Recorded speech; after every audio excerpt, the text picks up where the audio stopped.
Then Abraham came near and said, will you indeed sweep away the righteous with the wicked? Suppose there are 50 righteous within the city. Will you then sweep away the place and not forgive it for the 50 righteous who are in it? Far be it from you to do such a thing, to slay the righteous with the wicked, so that the righteous fare as the wicked.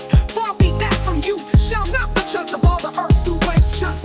And the Lord said, if I find in Sodom 50 righteous in the city, I will forgive the whole place for their sake. Abraham answered, let me take it upon myself to speak to the Lord, I, whoever dust and ashes. Suppose 5 of the 50 righteous are lacking, will you destroy the whole city for lack of 5? And he said, I will not destroy it if I find 45 there. Again he spoke to him, suppose 40 are found there. He answered, for the sake of 40 I will not do it.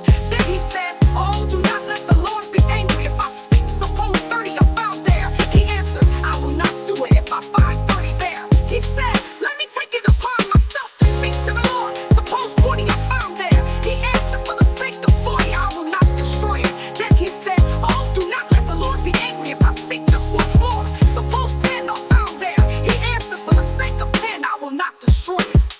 And the Lord went his way when he had finished speaking to Abraham, and Abraham returned to his place.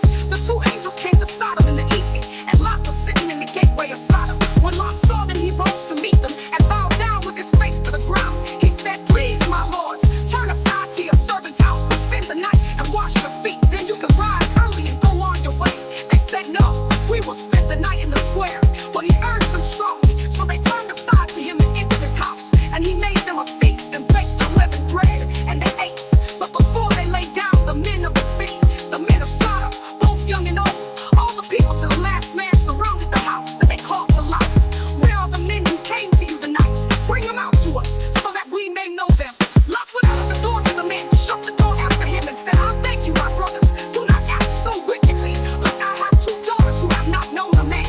Let me bring them out to you, and do to them as you please. Only do nothing to these men, for they have come under the shelter of my roof. But they replied, stand back. And they said, this fellow came here as an alien, and he would play the judge. Now we will deal worse with you than with them. Then they pressed hard against the man Lot, and came near the door to break it down. But the men inside reached out their hands, and brought Lot into the house with them, and shut the door. And they struck with blindness the men who were at the door of the house, both small and great, so that they were unable to find the door.